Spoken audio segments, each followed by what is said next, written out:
क्या कर रहे हो बेटा? आपने मुझे ये कहा कि ये बेकिंग सोडा है ना? हाँ, और ये बेकिंग पाउडर है। बिल्कुल। तो ये दिख एक जैसे रहे, सफेद सफेद, और खुशबू भी ऐसे कुछ आ नहीं रही है कि हम हाँ। आइडेंटिफाई करें। तो ये एक जैसे है ना? अरे बेटा, दोनों अलग हैं। देखिए दोस्तों, बिल्कुल हमारे बच्चों को समझ नहीं आता है कि बेकिंग पाउडर और बेकिंग सोडा क्या होता है। तो चलो, आज इन लोगों का कंफ्यूजन दूर कर देते हैं। आज बता देते हैं कि बेकिंग पाउडर और बेकिंग सोडा में क्या अंतर है, उसको कैसे पहचाना जाता है, वो कैसे एक्टिव है या नहीं, वो हम इन्हें बता देते हैं। तो चलिए वीडियो बनाना शुरू करते हैं। A very warm welcome to Manisha Bharani's baking school.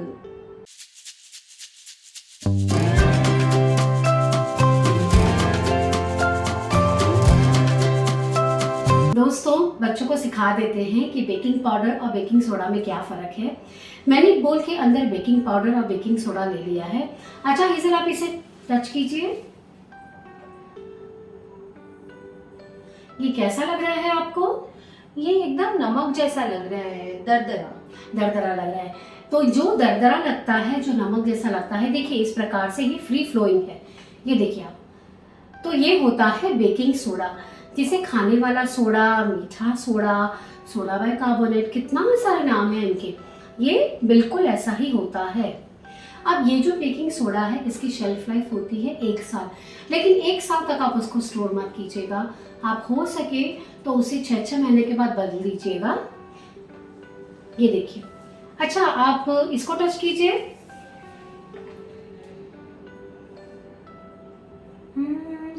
ये तो कॉर्नफ्लावर या मैदे का आटा हो वैसा लग रहा है मुझे छू के। बिल्कुल सही कहा हेजल ने। ये देखिए दोस्तों, बेकिंग पाउडर को अगर आप इस प्रकार से करेंगे तो ये फ्री फ्लो नहीं होता है। ये देखिए, ये इस प्रकार से हाथों में स्टिक हो जाता है। तो दोनों का अंतर आपको समझ में आ गया? एकदम अच्छे से।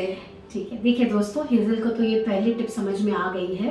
अब मैं आपको इसकी दूसरी टिप सिखा देती हूँ। अच्छा मम्मा, इन दोनों के बीच में मुझे जो डिफरेंस था वो तो समझ आ गया, पर इसे यूज कैसे करेंगे? बिल्कुल सही क्वेश्चन पूछा है आपने। देखिए, हम जो बेकिंग सोडा है वो पकौड़ों में, ढोकला बनाने में, इडली बनाने में यूज़ करते हैं। जब हमें इंस्टेंट राइस चाहिए तब हम इसका उपयोग करते हैं।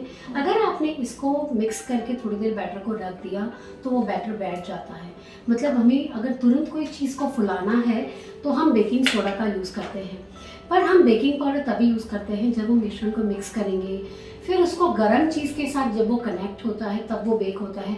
जैसे हम बिस्किट का या किसी का डो बनाते हैं, तब उसमें बेकिंग पाउडर डालते हैं, तब वो बेकिंग पाउडर बेक होने के टाइम हीट के साथ कनेक्ट होता है और तब भी वो राइस होता है। अब ये दोनों का काम क्या है कि आपको सुनकर शायद आश्चर्य होगा कि बेकिंग पाउडर के अंदर भी बेकिंग सोडा होता है। बेकिंग पाउडर के अंदर baking soda, cream of tart और कॉर्न स्टार्च होता है। ये तीनों चीज़ों को मिला के बेकिंग पाउडर तैयार होता है। वाह, आज तो मुझे बहुत अच्छी जानकारियाँ मिल रही है। मैं सच में बहुत खुश हूँ। मुझे तो अभी तक यही लगता था कि सारी चीज़ें एक जैसी है। मुझे तो लगता था इनो में और बेकिंग पाउडर में भी कोई फ़र्क नहीं है। मुझे तो सब एक जैसा सुनाई दे रहा था। कोई बात नहीं बेटा, क्योंकि इन बच्चों ने इतनी पढ़ाई की होती है तो उनको समय ही नहीं मिलता है किचन में जाने का। लेकिन कोई बात नहीं, जब हम हैं तो क्या गम है। वाह। अच्छा मम्मा, हाँ। मैं क्या बोल रही थी? हाँ, मैंने जो एक डब्बा है, रेड कलर का डब्बा, मैंने आपको बहुत बार यूज करते हुए देखा था। हाँ। और ये देखिए, ये वो डब्बा है, बेकिंग पाउडर का ही डब्बा है। बिल्कुल। इस पे ये लिखा है डबल एक्शन बेकिंग पाउडर। हाँ। डबल एक्शन बेकिंग पाउडर का क्या मतलब है? Very good question. मेरी बेटी बहुत कुछ सीख रही है। डबल एक्शन बेकिंग पाउडर का मतलब होता है कि ये 2 टाइम एक्टिवेट होता है। फर्स्ट टाइम जब हम मिश्रण बनाते हैं तभी, और दूसरी टाइम जब वो बेकिंग करते हैं तभी। 2 प्रोसेस में ये एक्टिव होता है, इसलिए सारे बेकरी वाले यही प्रोडक्ट यूज़ करते हैं। इससे आपके ब्रेड, कुकीज़, डोनट्स जो भी आप बनाओगे बहुत ही बढ़िया तैयार होंगे। तो जब भी आप बेकिंग के लिए कोई भी सामग्री बनाएं तभी उसमें हमेशा ये जो डबल एक्शन वाला होता है वो बेकिंग पाउडर अगर आपने इसका उपयोग किया तो आपकी रेसिपी बहुत ही बढ़िया तरीके से तैयार होगी। ओके, ये बहुत ही ज़्यादा अच्छी बात मुझे जानने मिल गई। मम्मा, मुझे एक क्वेश्चन है। ये दोनों जब हम डालते हैं तो बेकिंग सोडा से केक में क्या रिजल्ट आता है और बेकिंग पाउडर से क्या रिजल्ट आता है? Very good question. आज तो क्या बात है, ये से एक बढ़िया क्वेश्चंस पूछ रही है और मुझे बहुत मजा आ रहा है उसे समझाने में। बेकिंग पाउडर और बेकिंग सोडा दोनों मिलकर कार्बन डाइऑक्साइड गैस बनाते हैं और जिससे हमारी सारी चीज़ें बहुत ही फ्लफी हो जाती हैं। आपने अगर दोनों चीज़ों का यूज़ किया तो उससे एयर बबल्स क्रिएट होते हैं और उससे हमारी रेसिपी स्पंजी और फ्लफी तैयार होती है। ओह, तभी मैं सोचूं आपकी केक्स इतनी जालीदार क्यों होती है। अच्छा देखिए दोस्तों, हमारी हेजू ने तो बहुत सारे क्वेश्चंस पूछ लिए, लेकिन अभी मैं मेरी ओर से एक टिप आपको देती हूँ। मैं इतना बेकिंग करती हूँ लेकिन हमेशा इस प्रकार से छोटी साइज का ही डब्बा लाती हूँ। जब भी आप बेकिंग करें तभी कभी भी बड़ी साइज का एक साथ में बेकिंग पाउडर या बेकिंग सोडा का डब्बा ना लाएं। हमेशा इस प्रकार से छोटे छोटे डब्बे ही लाएं, क्योंकि ये जितनी बार आप रेसिपी बनाने के लिए इसको खोलेंगे, इसको यूज़ करेंगे, उतनी बार ये एयर के कांटेक्ट में आता है और जितनी बार ये एयर के कांटेक्ट में आता है उतना इसका पावर कम होते जाता है। तो हो सके तो इस प्रकार से छोटा डब्बा ही लेके आइए। और अगर आपका ये बेकिंग पाउडर 6 महीना पुराना है तो बिल्कुल भी उसे यूज़ ना कीजिएगा, नहीं तो ये एक चीज़ की वजह से आपकी सारी रेसिपीज खराब हो जाएगी। मम्मा, जब अगर हम बेकिंग पाउडर खरीदने जाते हैं तो आपके पास कोई और स्पेशल टिप है कि कैसे खरीदें? देखिए दोस्तों, आज ये मेरी सारे राज खोल देगी। मैं आपको एक मेरी पर्सनल टिप जो मेरे पास क्लास सीखने आते थे बच्चों, उनको सबको देती थी। जब भी आप बेकिंग पाउडर खरीदने जाएंगे तभी हमेशा डब्बे को इस प्रकार से चेक कीजिएगा। अगर वो बेकिंग पाउडर डीएक्टिवेट होगा तो वो बहुत ही हल्का होगा वजन में। ये टिप आपको कहीं पे भी नहीं मिलेगी, सिर्फ मनीषा बारानीज बेकिंग स्कूल में मिलेगी। जब भी आप खरीदने जाएं तभी इस प्रकार से आप बेकिंग पाउडर को चेक कीजिएगा। दोस्तों, मैं जब भी बेकिंग पाउडर खरीदने जाती हूँ तभी 4 से 5 डब्बे में से केवल एक ही डब्बा लेके आती हूँ, क्योंकि बाकी सारे डब्बे बहुत हल्के होते हैं। कई बार लोग उसका जो मैन्युफैक्चरिंग डेट होता है उसको चेंज करके वापस डाल देते हैं। तो ये आप टिप को ज़रूर से याद रखिएगा। जब भी आप बेकिंग पाउडर खरीदने जाएं तभी इस प्रकार से उसका वज़न ज़रूर से चेक कीजिएगा। अगर वो आपको वज़न में हैवी लगे तो समझ लेना कि वो फ्रेश है।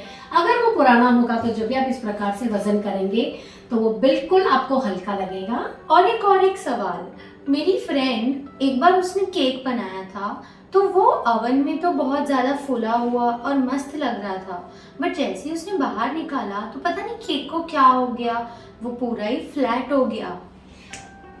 देखिए दोस्तों, ये बहुत सारे लोगों के साथ ये प्रॉब्लम होता है। अगर उनका बेकिंग पाउडर डीएक्टिवेट होगा या तो पुराना होगा तो ये प्रॉब्लम आएगी। कई बार बोलते हैं बच्चे कि मैं तो अभी मार्केट से नया डब्बा लेके आई हूँ, लेकिन मैंने जो आपको टिप बताई है ना कि इस प्रकार से वजन से देखिएगा।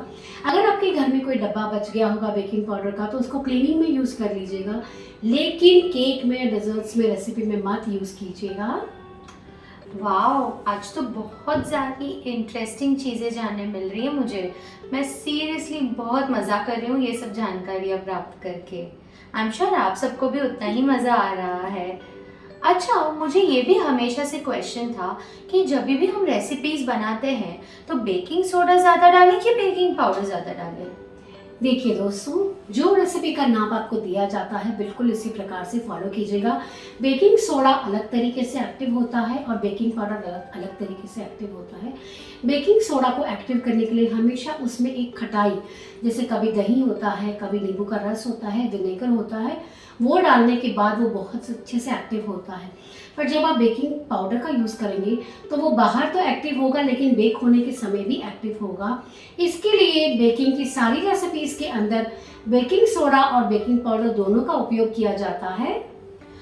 नहीं, ये तो मुझे जानना ही था, पर मैं ये पूछ रही हूँ कि जब हम केक बनाते हैं तो ज़्यादा कौन सा डालते हैं, बेकिंग सोडा कि बेकिंग पाउडर?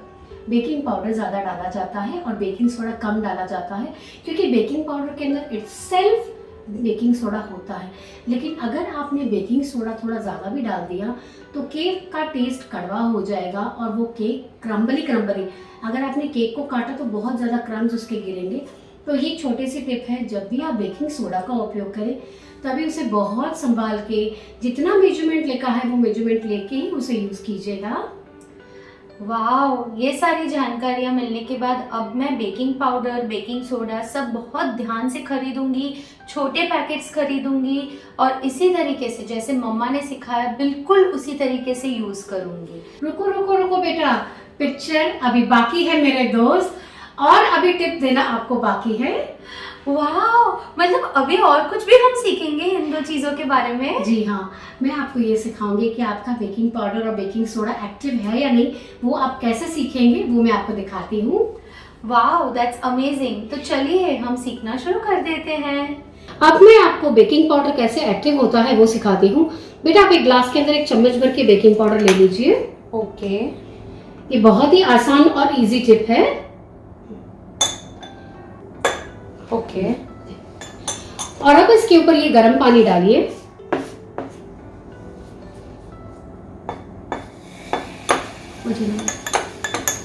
बस। ये देखिए दोस्तों, ये इस पे बबल्स आना स्टार्ट हो चुके हैं, इसका मतलब ये बेकिंग पाउडर एकदम परफेक्ट है। कितना अमेजिंग लग रहा है, जैसे ही हमने पानी डाला ये एकदम ऊपर आ गया। हाँ, और कितने सारे बबल्स, ये तो एकदम जैसे हम इनो पीते हैं तब कैसे ऊपर आ जाता है, बिल्कुल वैसे हो गया। बिल्कुल, इनो के अंदर ये बहुत ही इम्पोर्टेंट इंग्रेडिएंट है, इसी से इनो भी बनता है।